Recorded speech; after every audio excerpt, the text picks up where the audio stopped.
Hello and welcome. My name is Opaspas, and we're about to go on a magical journey together. The struggle to survive in this world is getting harder and harder. Each day becomes difficult to wake up and choose decency over survival. And at this moral crossroads is where our journey begins. In this world of chaos and calamity, everybody is looking for an out. And on that day, at that beach, I found mine. A message that spoke of a faraway land, describing a home. No matter what, I was determined to get there, to start a new, better life.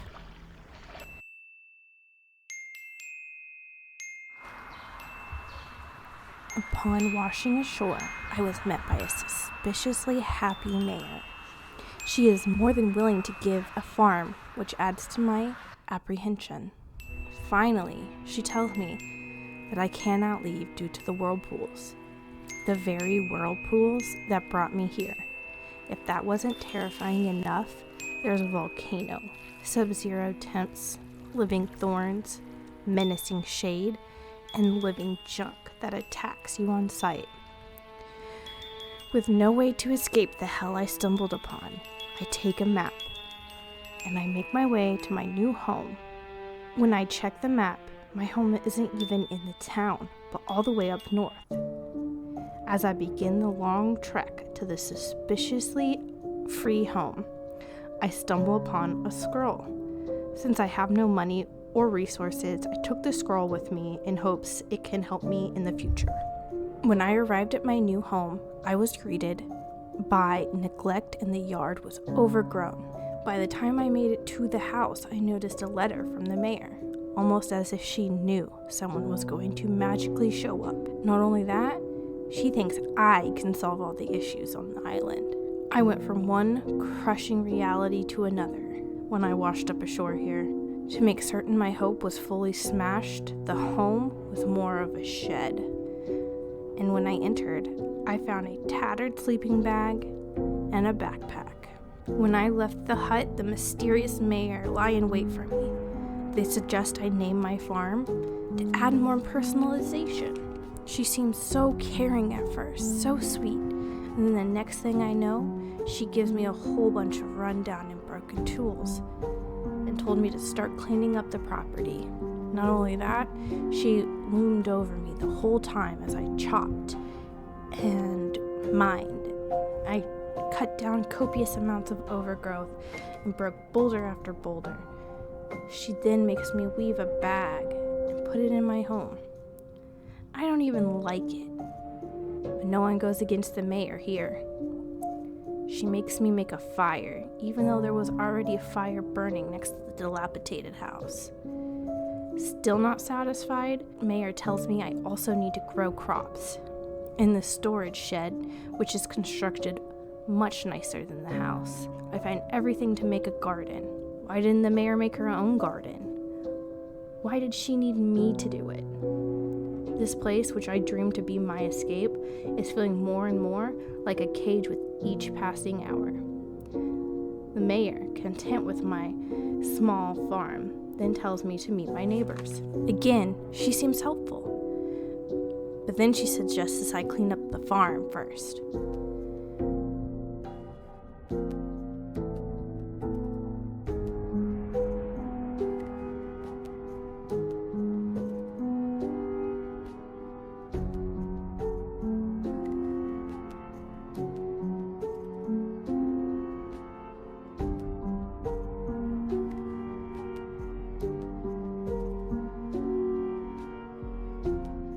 Past the point of exhaustion, I finish and pull up my map to see how far away my neighbors are, only to find out the mayor wants me to go back to the harbor.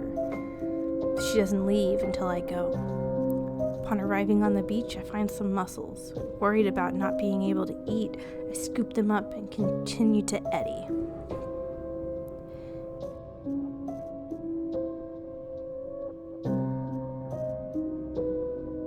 Eddie is an eccentric old man who is obsessed with fishing.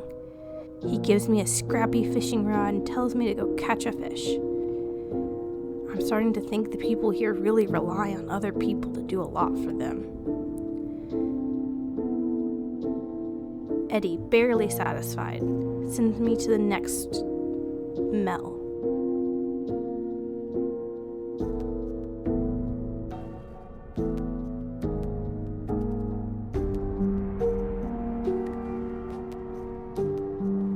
Mel is the nicest person I met so far. He gives me a net and makes sure I know how to use it.